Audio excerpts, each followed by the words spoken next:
busiest man in television right now. I don't know how we did it tonight. We got to the most games we've ever gotten to, but before we get to our game of the week, some appetizers to hold you over. Independence taking on Tulare Union. The Tribe coming in with a perfect record, and on the opening kickoff, we caught a glimpse as to perhaps why. Casimir Allen getting a number of offers from Pac-12 schools. A couple moves right here, and he would take it to the house.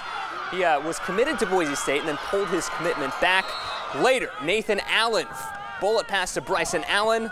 Diving catch is good, 14-0 Tribe, but Independence would respond. And a nice little dump route here to Armani Denweed, the junior, making the most of it. He makes it a one-score game. Braden Gordon would get a pick in the end zone just a short time later, but the Tribe's offense simply too much tonight. To Garces, it is the first home game of the year for the Rams in that herd. Joseph Campbell finding LeBravon Austin here in the second half. Nice little first down pickup. As Coach Gass, he's liking what he's seeing. It's a close game here for the Rams. This is Peter Dellis making the field goal. Garces still down by 2 in the third quarter, but that student section there, they call themselves the herd. They're loving what they're seeing. Later, Edison, handoff to McKinley Lee. He punches that in for the touchdown. Final score, Edison, just too much for the Rams tonight as Garces falls to 0-5. Centennial, they're looking to rebound from their loss last week, taking on a 3-1 Clovis team in the first. Will Alexander looks for receivers, then tucks it and runs. Touchdown Centennial, 6-0. Still in the first, Alexander decides to keep it again on the quarterback sneak. This time over the top, 2-point conversion good. 14-0 Golden Hawks as Clovis trying to get back into it. Quarterback Jake Saunders finds Michael Machado to bring Clovis within a score, but Centennial would put it out of reach. Alexander finds Grant Bloom here over the middle as forces his way into the end zone. Centennial goes on to win this one 29-19. Well, still to come, you guessed it, our game of the week. Liberty and Ridgeview meet for the first time at the Division I level, plus Bakersfield taking on another top team in California. Friday Night Live starts right after this.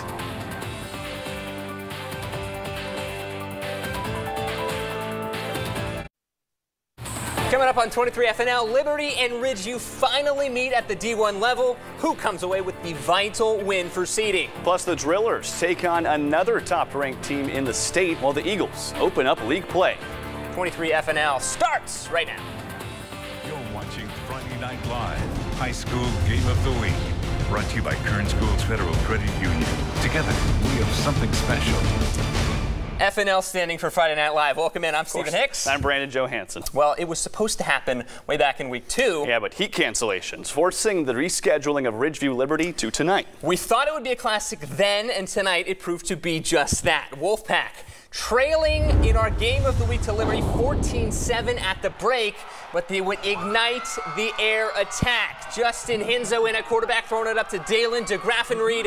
Get used to hearing that. Just short there, but the captain, Ruben Cruz, punches it in for the touchdown. A little delayed reaction there from the refs, but 14-13 your score. Later, Cruz, this time on defense, puts his hands up, comes down with the interception, and on that ensuing drive, Hinzo to DeGraffenreid, who somehow comes away with that one.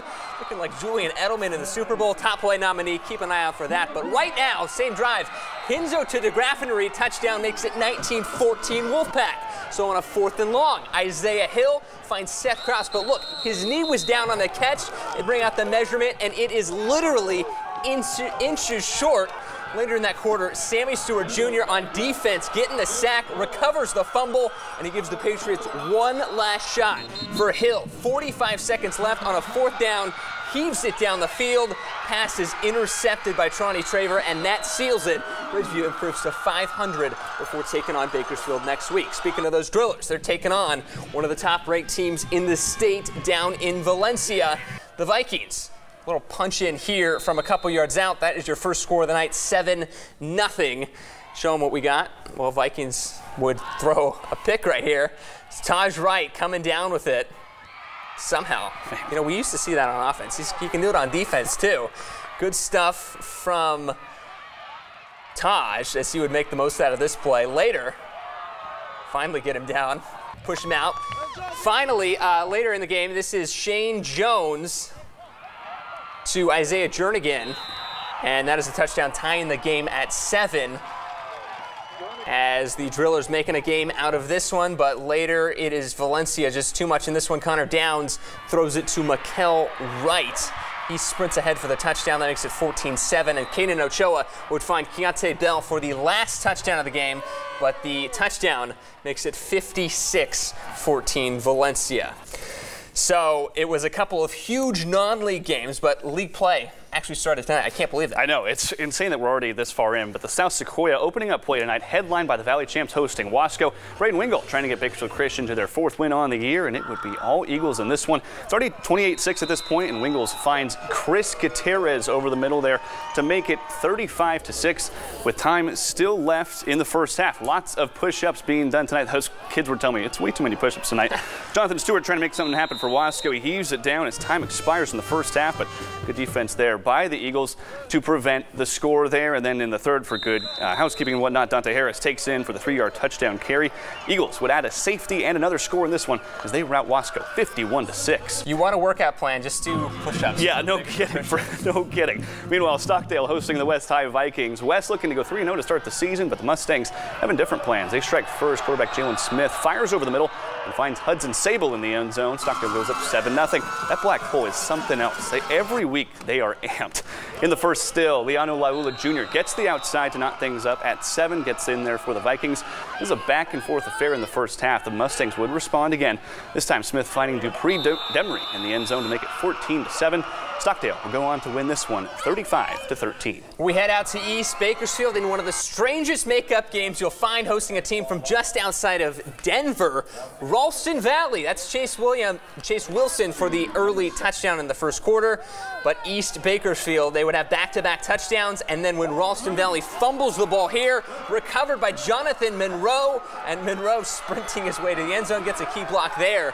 We're in the third quarter as East makes it a ball game, but Ralston Valley pulls away in this one just too much as they hang on to win 35-14. Well, such an exciting game between Ridgeview there. I can't even imagine what it's going to be like next week when they take on Bakersfield, but still to come. We got a lot of good stuff. Golden Valley and Highland in an absolute shootout coming up.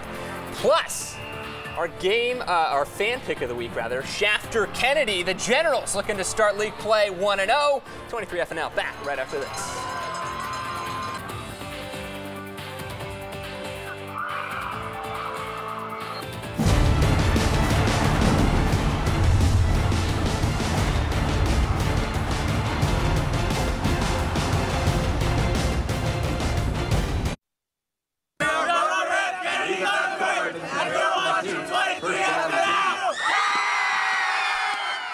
Well, that's some Thunderbirds very excited to win our fan pick of the week. We'll have that coming up in a minute. But first, with the list of perfect teams left in Kern County shrinking, here's one that's still alive. The Scots looking to keep their undefeated record intact, hosting Golden Valley.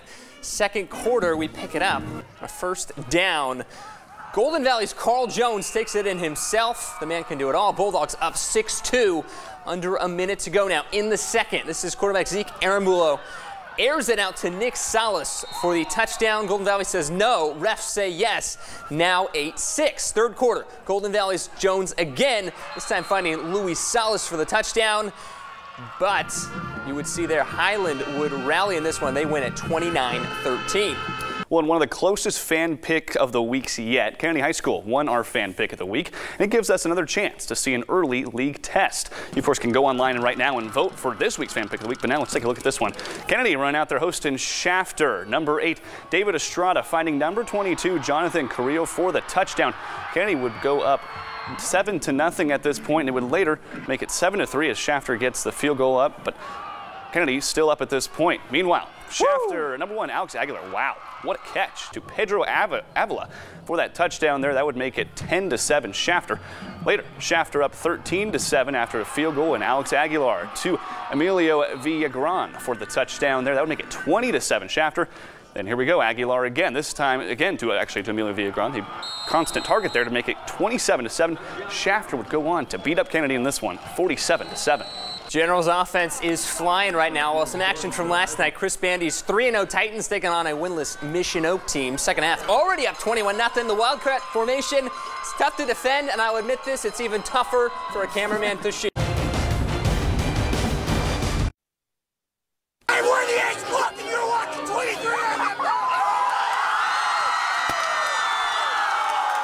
just had to show you that again because they were so excited. That was our game of the week last week, East and Highland, and it was a game. That was our game of the week, but it came down to the final series. Yeah, huge game, fun game there, and that helping Highland keep up that Highland's undefeated at 4-0. And then this week, we've had a knack for picking these game of the weeks, right? Yeah, we nailed it. This week was fun too. Liberty Ridgeview this week. It came down again. Ridgeview was trailing at the break. They came and rallied. It was Justin Hinzo to Dylan DeGraffenried. I probably said it 1,000 times in that first. You can't say DeGraffenried enough. This kid, every time we see him, he's just making some unbelievable play. He's so much fun to watch. He is. And tease ahead to top plays later. Oh, yeah. But because of those highlights between the two of them, Ridgeview rallied. They came out just on top. So I want to say that our streak is good right now at picking these game of the weeks. I think so too, and I like where our streak is going. I think. Okay, so here's the thing. If you haven't looked at the schedule yet, you don't know where we're going, but if you've taken a look in the past month or so, you know where we're going. Yeah, you probably know. Our Allison Gargaro reveals where we're heading next week.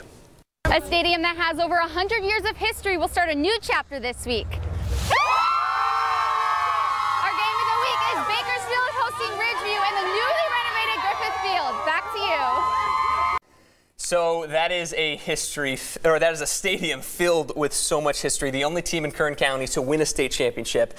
It's going to be packed next week. Yeah, it's insane. They obviously haven't been able to have a real home game in a while now. That's right. 2015, I want to say November 2015 was the last home game. This is my third year covering high school football here. I've never been to Griffith Field. That's crazy, considering obviously how good they are year in and year out. They're actually going to get back, get in front of their home fans in Driller Stadium. They're expecting 8,000 people there. We're going to have coverage starting all week long, starting on Wednesday. But before we get to that, our huge game of the week next week. Top plays. Top play number 3, this is East Bakersfield taking on Ralston Valley.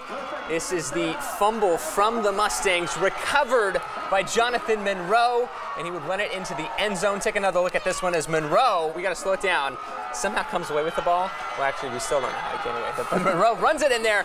Top play goes to the Blades. On to top play number 2. Shafter's Alex Aguilar going deep to find Emilio Villagran as he tumbles into the end zone there.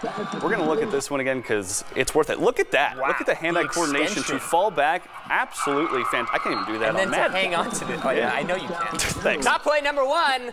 We showed you it earlier. Ridgeview and Liberty. Dalen DeGraffenried doing his best. Julian Edelman in the Super Bowl against the Falcons. Take another look as that ball somehow does not hit the turf, and that play would prove to be the difference because Ridgeview on that very same drive would march down the field, score the touchdown. They hang on to win this 19-14 to DeGraffenried. Think about what a play. Man, I hope there's no Falcons fans watching because that just rubbed in salt in the wound there to compare. Patriots fan, yeah, you're right. Patriots fan watching. Well, for Brandon Johansson, I'm Stephen Hicks. Have a great night. We'll see you next week from the newly renovated Griffith Field. Have a good night.